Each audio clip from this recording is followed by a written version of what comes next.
bandhiga barnaamij wax iftiimiya.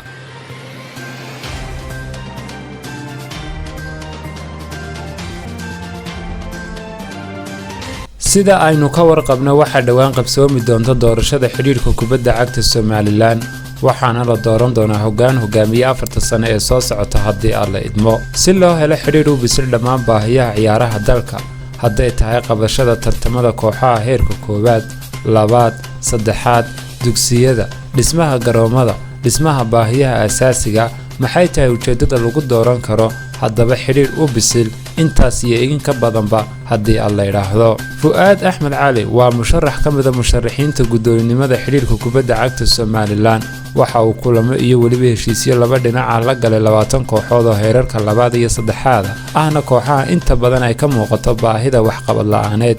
ee kubadda cagta Somaliland. qodobka ugu horeeya waxaan u maleynayaa inuu ahaa inaynu sameeyno horyaal furan oo dalkan runtii uu yeesho sida dalalka caalamka oo kale kooxana ay dalacaan kooxana ay dhacdhacaan waxaan filayaa sports aan taa lahayn malawa siyaasad baan u aqaan aanu sports ma aqaan wax kale aanu aqaan marar badan waxaanu ka wada hadalnay sportiga maanta dalka ka dhisan marka aanu ka hadlayno kooxaha caasimadda inooga dhisan khaasatan heerka koowaad, labaad, saddexaad inaan ku marmarka qaar aanu isnaahnaba kooxaha waa nooc meel dhaxaltooyo waxaan uga dan leeyahay dhaxaltooyo waxa la yiraahdaa kooxan weliga dhacayn kooxan gudbayn oo shahaado haysata may dhicin sida uu Cabdirasaaq mar hore inoo sheegay 4 sano xiriir dalka joogay oo uu qofku gudbayn qofna dhacay adduunka waxaynu wada ognahay isbedel baa markasta yimaada naadiyada duniduna waxa loo wada shaqeystaa waa inuu isbedel fiican qofku ku dhaco marka horta taasi waaba waxyaabaha runtii aan isugu dayayno inaynu wax ka qabano duruufaha maanta in hor yaala inaynu horyaalkii dabaqada koowaad, labaad, saddexaad furno inaynu saddexda tiim ugu horeeya heerka koowaad ay Somaliland Champions League ciyaaraan lagu daray 5 gobol ee waaweyn lagu daray UEFA League gobolada kale iyo kuna sidaas leed sida aad caalamka uga wada daawataan runtii la helo saddexda ugu sareeyna Champions League ciyaaraan kooxaha ugu hooseeyna ay B galaan kuwa B ugu sareeyna ee ay galaan kuwa C ugu sareeyna ay B galaan waa waxaynu taaganahay. muxuu noqon doonaa waxyaabaha uu xiriirka cusub ee soo socda uga duwanaan doono xiriirkii iyaga ka horeeyay si loo helo dhamaystir baahi oo in badan soo taagnayd soona noqonaysay. xiriir saddex qof oo hore u jooga saddex lagu bedelayo maaha waa qodob waa xiriir noqonaya runtii yeelan doona maamul daadajin yeelan doona gole fulin yeelan doona gole dhaqaale yeelan doona dad lala xisaabtamo walaalkay Maxamed Yuusuf oo runtii aniga marka uu hadlo runtii dhiirigeliya kana hadlo wax aan soo arkay oo runtii grassroots level la yiraahdo kubadda in laga soo dhiso meel hoose haddaan laga dhisin kubaddaas runtii ma dhismaso wuxuu yeelan doonaa xiriirkaasi gudoomiyaha heerka labaad gudoomiyaha heerka saddexaad gudoomiyaha grassroots-ka runtii complete maamul daadajin sidoo kale goboladii iyo kan waxaanu u samayn doonaa runtii maamul daadajin marka ma noqon doono saddex qof oo joogay nagu bedela oo saddex qof aanu keensano runtii gole ballaaran buu noqon doonaa idinku waxaad ka tihiin markaa qayb ka tihiin golahaas waxaadna qayb kaga tihiin members baa tihiin membersku xuquuq buu leeyahay example yar baa idin siinayaa haddii maanta aynu meherad wada leenahay meheradaas waxay u baahan tahay in mulkiilayaashu ay shaqaalahaas ay xisaabiyaan annagu runtii haddaan nimaano shaqaalihii waanu noqonaynaa xiriirka idinkuna waxaad tihiin stakeholderskii loo shaqaynayay waxaad xuquuq u leedahay kow inaad heshid tababar oo maanta macallimiintiina ama eeda laftigeeda haddii lagu daro ma xasuustaan goor loo qabtay football coaching oo tababar coachnimo ah ama level 1 2 3 UEFA badge A license hadalkeeda badaayada wali ma dhicin in siminaaro noocaas dalka dibadda ama khubaro ajnabi leeno keeno taas waa xuquuqda koowaad aan leeyahay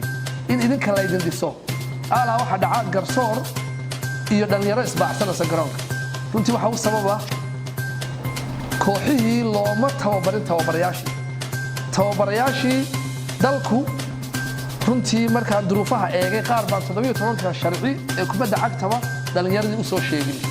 iyo kii laftigooda waa dhalinyaro iyo kala mid ah oo markaa meeshii timi isxil qaamay runtii ku amaanan waxa ay qabsadeen ku ammaano inay isxilqaameen ku ammaano runtii inay kooxahooda u raadiyeen meelo laakiin xuquuq baa ka maqan sidoo kale garsoorka dalka maanta inoo dhisan way ammaanan yihiin boqolkiiba boqol waxay ku ammaanan yihiin waa isxilqaameen 3 sano ka hor waxay ku shaqaynayeen $35 maanta qaar baa $8 ku shaqeeya waxaynu ognahay inanka halkaas $8 garsoor ku qabanaya ee aan runtii helin xuquuqda aasaasiga ee development ama tababar in loo sameeyo ama waynu ognahay sanad walba marka horyaalada dunida la qabanayo waxa la sameeyaa wax la yiraahdo refreshing course sharciyo cusub hadda sanadkii dhawey waxaan la soconay in sharciyo cusub lagu soo daray caalamka waxa kamid ahaa waynu ognahay bogaska in lagu baasi karo kubadda oo difaacu dhex istaagi kara weerarkana banaanka uga baxaya waa qodobadii ugu dambeeyay waxaad arkaysaa runtii garsoorayaasha qaar amaba tababarayaasha waxyaabaha park baaska keena kubadda lagu dhigo dhexda markuu qaato qofku aan fahansanayn taana waxa keenaya runtii xuquuqdoodii ama waajibkii ay xiriirka xaq ugu lahaayeen aan la fulin dhalinyarada Somaliland waa 70% sida inta badan lagu celceliyo si loo helo haddaba dhalinyaro ku midaysan yaa wax inoo qaban kara iyo aqoonteedii leh shaqadan ka madax banaan arrimaha siyaasadda qabyaaladda iyo nin jeclaysiga maxay tahay fariinta uu dirayo Axmed Daahir isku duwaha wasaaradda dhalinyarada iyo ciyaaraha gobolka Daadmareed ee Somaliland maanta waxaanu noo soo iftiinkii ugu wanaagsanaa ee sportska waayo markan taa sheegaya aan leeyahay sportska waxa uu soo iftiimay awal hore goboladu meel ay ka hadlaan iyo meel ay ka codeeyaan iyo cid ay u cawdaan toona ma jirin laakiin maanta aad iyo aad waxaan ugu mahadcelinaynaa wasiirka wasaaradda dhalinyarada iyo ciyaaraha Jamhuuriyadda Somaliland boos mire oo gobolada Jamhuuriyadda Somaliland ay hal meel ka wada codeynayaan isugu imanayaan haddaan anigoo afkii gobolada ku hadlaya waana wada tashanay waana wada hadalnay masiirkayagii waxaan u aragnay inuu ninkaa Fuaad leeyahay uu hogaamin karayo maanta kooxaha Hargeysayna waxaan ka codsanaynaa inay nala qaataan oo inuu isku hadaf noqono maanta anagu 30 cod baan haysanaa haddaan gobolada nahay runtii idin sheegay waxba idinka qarin mayno maanta reer Hargeysa waan idin cod badan nahay waana midaysanahay ninkii wax nagu darsado maanta waan ogaanaynaa maanta inaan kala beerina maanta aynu midaysnaano ahal dhinacaynu ku soo wadajeesano waayo qabyaaladu waxba ma tarto iyo hebel baan wax ku dooranaya laakiin waxayna midaynaya wariyaa wax inoo qaban karaya mar haddii aad maqli jirtay maanta shalay ayaa dhaanta ma ku bedeli karnaa shalay maanta inoo dhaanta oo aan uga socdo haddii hore waxba inoogu hagaagi waayeen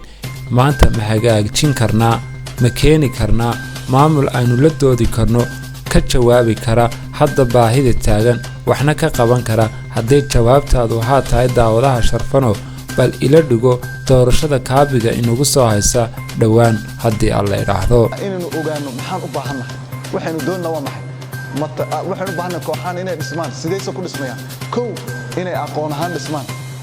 inay tayo ahaan dhismaan imika tusaale ahaan 20 kooxood ee heerka labaad iyo heerka saddexaad qaarna wasaaradda ku tiirsan Soomaa qaarna wasaaradda walaal kuma tiirsana sidee baynanu kuwa wasaaradaha ku tiirsan uu soo qaban karnaa oo inuu dhammaanteen ugu wada dadaali karnaa sida aynu inagu qaarkeen yihiin inay noqdaan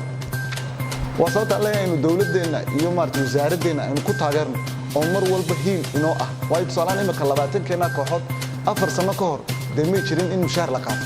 kooxaha eeda ayaa ugu yaraan waxaan garanayaa 6 kooxood mooyaane imika 10 kan jira inaysan 4 kooxood mushaar qaadan jirin inta imika 4 sano u dambeeyay waxay noogu suurto gashay in kooxeena eeday wada qaataan mushaar imika hal koox baa dhiman malaha hal koox baan wali mushaar qaadan ma filayo 9 kale way qaataan laakiin nasiib wanaag inta dawladdeena jirtay oo wasaaraddeena jirtay oo wasiirkeena joogay ilaa kharasiya waxa suurto gashay hal kala wanaagsanaadeen ilaa kooxihii siida ahaa in qaarkood walaal ay qaateen guno waan ku faraxsanahay waan ku hambalyeynaa waan inteena kale ku garab istaagna laakiin maxaan u baahanaa walaal inteena naga dhimano inaan iskaashano 20 kooxood ee aan ka hadlayo waxa weeyaan waa idinka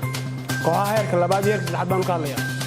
waxa weeyaan wada ogeydeen hawshii naga qabsatay xiriirkii hore ee anagu dooranay horta xiriirkii maxaan ka nahay membership xubneenu ka nahay 20 kooxoodba waxaan waliba 20 kooxood isku dana oo isku duruuf annagoo membership ka ah xiriirkeennii hore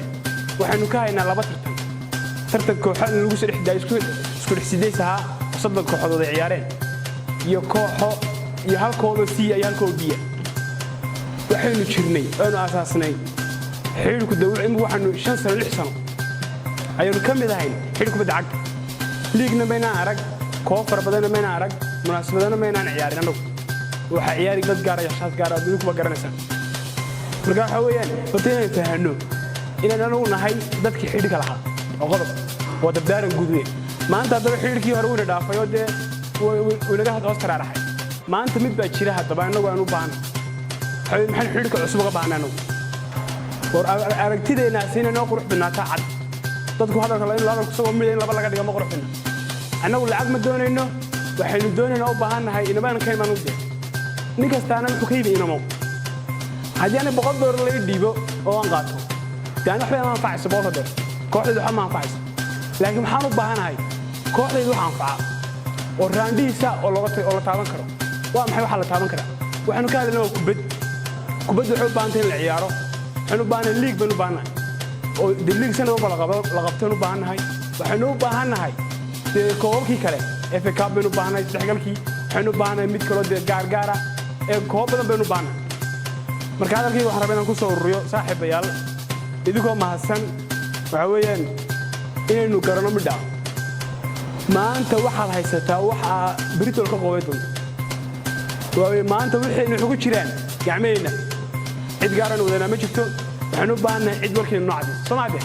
waxaanu u baahannahay in la dhaho annaga idii qabanayna waxa oo nagu balana marka waad gacmaha la isqabsado 20 ka kooxood ee BD iyo Sida in gacmaha la isqabsado maanta dee lama baahnaa lacag qabyaalad maanta waxaan ciyaarnaa oo kaliya waa kubad waxa kaliya oo baahnaa gacmaha la isqabsado la ismideeyo xidhiid weyn oo balaaran oo dee dalka ilaa dalka dibadiisa ka dhisan oo dee gacmooda jir ah ayaan u baahanahay maanta intaan halka fadhida waxaan xasuustaa tartankii u dambeeyay BD la qabtay waxaan xasuustaa naadiya Andrees Baysan ragga qaarna bil walba uu soo dhacaysay ciyaartoyga $600 oo ay kooxaha qaar lahaayeen $80 baan u laanahay iska daa Andrees iyo waxaas marka xaaladaas aynu ku sugannahay noocaasa xaaladda waxaynu ku sugannahay aad iyo aad ka liidata xaaladda iyo marxaladda adag cidii naga saari lahayd ayaa la doonayaa in gacmaha la isku qabsado haddii la kala baydhbaydo waad ogtihiin qofku hadduu heshiis galo وميل الصعود واحد حسوستا دورشة يقدم بيسيد مدحنا موسى بيحي لقو ساري ماشي وايد تك هشيس كلا جرا تميل كلا لقو ماركي وايد هشيس كلا جا شيء هل كان لقو سوا جاب مركز سو هشيس كأقولنا نقول يا ميد من الدلا قو شيء هيس كلا ده هنا ده نقول يا ميد فلان لكن الدي برينا مشرح تلاقي هشيس كيس لقباركو تقف كرا سو دونا باكو كرا دوتولو نقول نقول فويس تاجو أدول فعلا يعني سب الصيد يقيلوا حول دحية متشر والله بضعصو marka anigu waxaan aad u interesan ku ahay oo aad u jecelahay in kubadda xagga u hoos laga soo dhiso waxaan anigu inta santaasna u shaqeynay dhalinyarada aad u yaryar waxa weeye kubaddu waxay u baahan tahay in foundation laga soo dhiso waxaan u baahanahay inaynu strategy samaysano sidee baynu ciyaartooygeena u tababaraynaa sidee baynu tiimamkeena u dhisaynaa sidee baynu coacheskeena u dhisaynaa sidee baynu sideelayaasheena ama refereegeena u dhisaynaa inaynu isku raacno siyaasad ama policy ah oo da'da yar da'da dhexe ilaa da'da weyn isku xidhan anigu fikirkaygu ma aha xiriirkana markii imika fuadiyimi fuadiliniyo arrintaasaan ka hawlgalayaa saasaan samaynayaa fikirka caynkaasaan qabaa fuad waan la fadhiistaan waxaan ku dhufu aadow anigu taygu muhiimsanaan doonayaan ka shaqeeya waxa weeye in ciyaaraha xagga u hoose laga soo dhiso grassroots level laga soo dhiso biida iyo siidana waxaan u matalayaa ama kuwa hargeysa ha ahaato ama kuwa gobollada kale ha ahaatee inay iyaguna xaqoodii helaan anigu aad badankooda xaqeedu waa haysataa mushahar bay qaataan meelay ku xidhan yihiin laakiin kuwa dhibta haysta waa biida iyo siida iyo akademooyinka yaryare ka sii yaryar ama gobollada ahaadaan ama halkan ahaadaan anuu taasaan doonaya inaan fuaad kala shaqeeyo fuaadna horey sumaana aqoon maalin dhaweytaanu isbarannay waxaanu isku raacnay waxa weeyaan waa fikirkiisaas waxa weeyaan kubaddu aasaas bay leedahay waxay tihiin xididkii geedka xidid buu halka hoose ka bilaabmaa marka kooxaha eeda waxay u tihiin xididkii hoose ciyaartooy kastoo siida iyo biida ka soo baxa eedu baa kaxaysanaysa marka halka kubaddu ay ka bilaabanto haddii la wanaajin waayo dhibkeeda leedahay marka kulley innaguna waxaynu doonaynaa cid wanaagsan oo wax inoo qabata dhammaantiinba lacagna eegi mayno laakiin dad isboortiga wax ka garanaya oo si wanaagsan wax noogu qabanaya uma rajaynaa haddii la idhaahdo inaynu isku raacno waxaa kaloo isna aadan ugu farxay gobollada somalilan oo dhan baa codaynaya waa shay lagu farxo awal hargeysuun bay ahayd dee isboortigii markaa aad ayuu u ballaadhay dhammaantiin somalilan dee u kala hari maynee insha allah guul baan rajaynaya haddii la idhaahdo waa nin khibrad u leh waxaan fahansan aqoon leh oo runtiina dee wax lagu aamini karo marka haddii ninkaasoo kale FA-ga uu noqdo gudoomiyaha FA-ga uu noqdo annaguna dee boqolkiiba boqol waxaan u diyaarnahay inaan taageerno oo aanu isagana maalgelino waddankana maalgelino sida aanu iminkaba u maalgelinay haddaba musharax Fu'aad Axmed Cali ma noqon doonaa musharax ka dhabeeya dhammaan qodobadii labada dhinac ahaa ee ay wada galeen kooxaha heerarka labaad iyo saddexaad ee kubadda cagta Somaliland runtii waxaanu yeelan doonaa gole sanadla ah sanad walba insha Allah waqtiga ugu dambeeya bisha ugu dambeeya ama January bisha ugu horeeya sidan oo kale inta isu soo hor fadhiisano annala xisaabtantaan wixiina soo galay nala xisaabtantaan waxaanu qabanay qorshe sanadeedka aanu dejinno runtii dalka lagu hago grassrootka iyo akademiyadu ay dhismaan koox walba oo dalka ka jirta waxaanu aaminsanahay inay yeelato academy